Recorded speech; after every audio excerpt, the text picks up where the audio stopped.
What's going on, you guys? Demigod back with another reaction video, and today what I got for y'all is the truth about the ATF pistol braces letter by this man right here, Colion Noir. The fuck?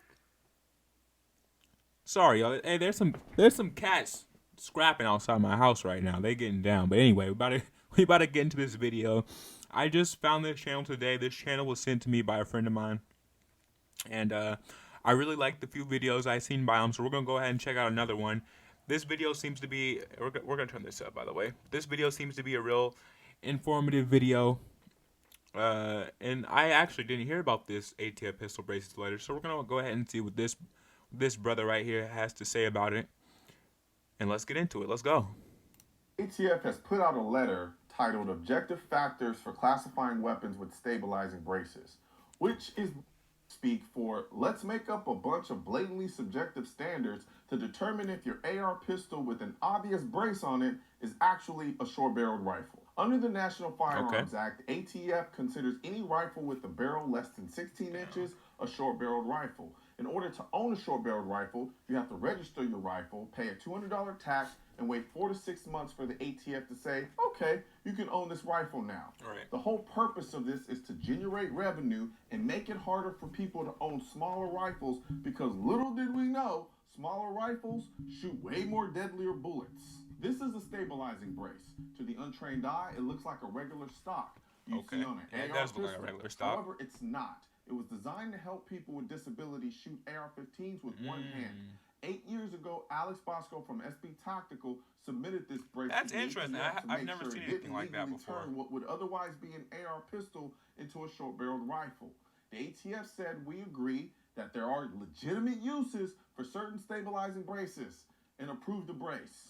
Over 8 years, almost 5 million of these braces were bought by the public. Some people who bought them were disabled and bought the brace to help them shoot, and some just wanted something to make their AR pistol look less weird and also easier to shoot. However you slice it, the ATF. I personally like that, Fast forward to December, right here. That Top image right there. I personally like like the way that looks better. Easier to shoot. Right there. However you slice it, the ATF was cool with it. Fast forward to December 2020, now the ATF wants to put out this gem of a letter. To be clear, the point of this letter is to let the public know that the ATF is now going to be coming out with official guidelines that they will use to determine if a weapon with a brace on it is a short-barreled rifle or not.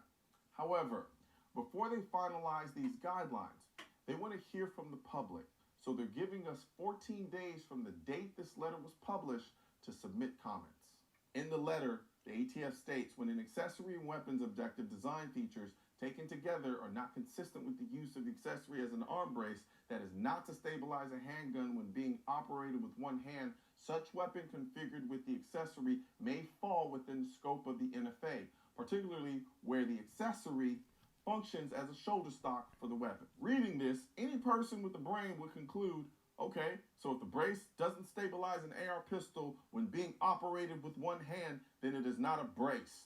That's it. That should be the only factor. Right. You don't need 50 million different factors to determine whether something is a brace or not. Right. Especially if the goal, as the ATF acknowledged in this letter, was to make it easier for disabled people to shoot an AR pistol with one hand. It is virtually impossible to make a brace that is effective at facilitating one-hand firing without it also having some properties that also make it easier to be shouldered, because you can already shoulder the buffer tube. It just hurts. Hell, putting a piece of gum on the end of the buffer tube would make it easier to shoulder. But no, they want a million factors because they can't bring themselves to admit that the idea of regulating a rifle with a shorter barrel differently as a means to stop criminals from getting them is dumb as hell. Especially when the criminals they're claiming they're trying to keep the SBRs away from don't even want them, because a stock or a brace make the guns too big. They literally brag about their weapons not having stocks. But law-abiding citizens want ARs and AK pistols with braces or stocks on them because it makes it easier to use when it comes to defending our homes. Right. A woman who is 5'4", 125 pounds will struggle to use an AR-15 with a 16-inch barrel to defend herself. That is facts. Give her an AR-15 with a 10-inch barrel and a stock or a brace on it, and she becomes a force to be reckoned with. Do y'all realize how ass backwards it is to say that you approve braces because you can see how it helps disabled persons shoot one-handed recreationally, but can't see how an AR with a 10-inch barrel and a brace on it helps a woman of smaller stature defend her life? These rules aren't stopping crime. They're making it harder for good people to defend themselves. Facts. Y'all over here writing 16-page letters talking about braces. Over 80% of homicides with the gun are with handguns. And y'all are talking about braces. I would give you all some credit if the objective design features were actually objective, but they're not. Y'all say a large caliber firearm that is impractical to fire with one hand because of recoil or other factors, even with an arm brace, is likely to be considered a rifle or shotgun. Impractical to who? Recoil sensitivity is the most subjective standard you could possibly use. You're gonna use this guy to determine recoil practicality?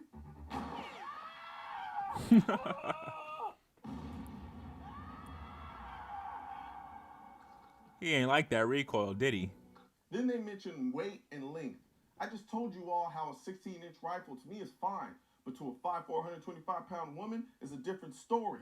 Again, subjective. Then they say use of things like extended receiver extensions and the use of spacers indicate that the weapon is designed and intended to be fired from the shoulder because they extend the stabilizing brace beyond the point that is useful for something other than shoulder support. And again, according to who? I have the arms of a hobbit, but I have friends who have arms that are like tree branches. What if I'm a woman with long, skinny arms and need the brace to wrap around the largest part of my arm to get a secure fit? Again, subjective. These factors don't even speak to the essence of what the law is trying to do. Y'all said that the whole point of bringing short-barreled rifles under the NFA was because it was easier for criminals to conceal. Criminals aren't using braces or short-barreled rifles to commit crimes. They're using handguns and Dracos. Right. So while y'all are over here writing That nigga was a multi-pronged Draco. factors about braces and pontificating about rear contact surface area, the criminals are still shooting people. So could you please leave Right. us and our braces alone while we try to do our best to protect our lives and the people we love? Look, we have 14 days to send our comments to the ATF about these guidelines. No, this letter is not banning braces. It's a notice letter telling you what they intend to do with certain braces that don't meet their guidelines. Problem is, their objective guidelines are literally subjective. I'm going to put all the information you need to send your comments to the ATF within those 14 days in the description section of this video. Let's flood them with our disapproval of these guidelines. Don't curse in your letter. Don't insult in your letter. Just let the ATF know be proper. that the braces, along with stocks, make it easier for you to protect yourself and the people you love. And all these guidelines do is make it harder for us to do that. Today, there was another growing gun confiscation request in all 50 of our states requesting to confiscate our AR-15s. We want the government to know what would happen if they tyrannically passed. Okay. I think this is at the end of a few of his videos. You know, it's like his end message or whatever. But I'm not quite sure if this was a video that I should have reacted to.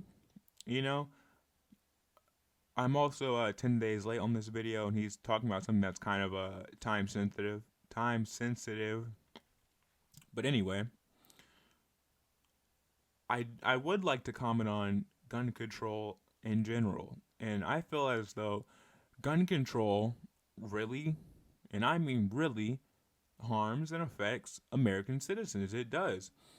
Now, they make these laws, and you know, these little slick politicians, they try to push their narratives to people, and they try to tell you that, oh, it's for your own safety, which they don't with a lot of shit. The lockdown for COVID, closing all the restaurants, all the businesses down. Oh, it's for your safety. You better comply to wear this mask. Oh, it's for your safety, you know, whatever. I'm not here to get into that right now, but as for guns and gun control, it does not affect the crime rate and the murder rate or the violence rate at all for firearms. You got to understand that anyone who is out there shooting people with guns, murdering with guns, any of these type of things, they are criminals. They are straight up criminals.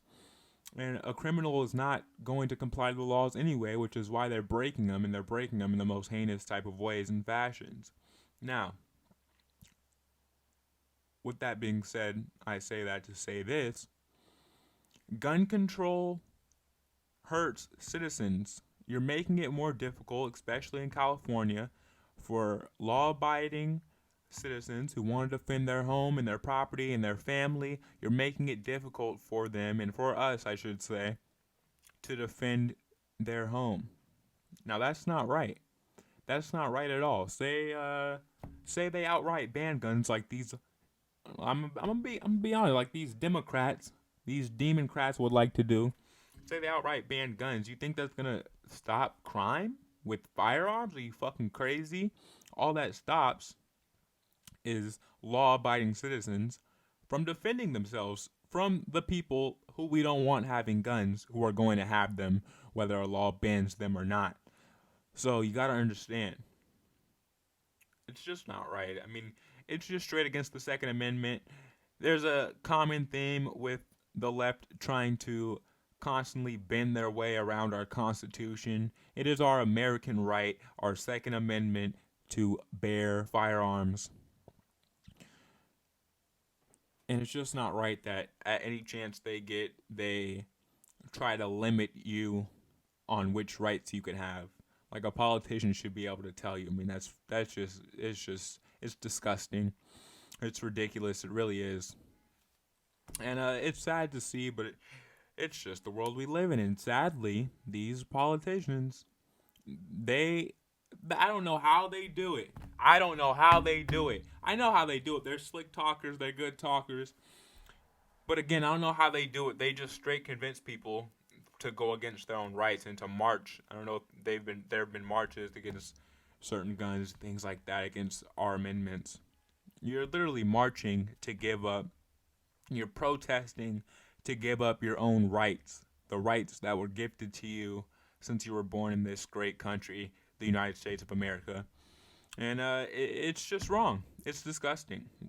Like, are you? How idiotic can you possibly be? I mean, these people say one thing, and you're fully on board with it. You don't question it at all. You don't have a problem with it at all. All they gotta say is, "Let's do this." Oh, it's for your safety. Here's some bullshit, fake facts and fake statistics. Blah blah blah. And you're on board. You're ready to go. Just like anything else they have to say. So I'd like to say to you, you government sheep out there, and all you people that just happen to believe whatever a politician has to tell you, that you should open your eyes a bit more. You really should. You should do more of your own research instead of just outright buying whatever a fucking politician tells you. And as for this video and Colion Noir, I really like your channel, bro. Keep doing what you're doing. You're putting a message out there that needs to be put out there. You're exposing a lot of the bullshit that goes on in the world of politics, and mainly pertaining to firearms. And I respect that. I like that. I'm a supporter of the Second Amendment and any rights that is offered to us as Americans. We need to fight for them and protect them and defend them. And we don't need to just participate in them. We need to be actively fighting to defend them, because these people out here, they want to take away your rights, and they're going to tell you that it's for your protection and this and that. They're going to say these things to you. So you need to be able to read between the lines.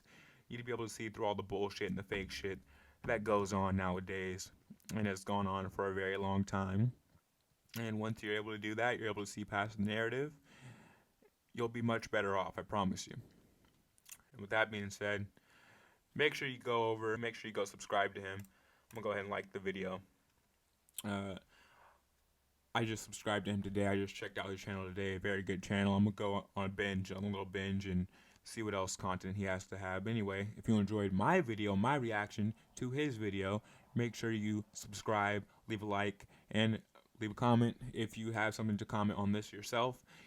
Thanks for watching with me. I am Demigod, the Chosen One, and I'm out. Thank you. Peace.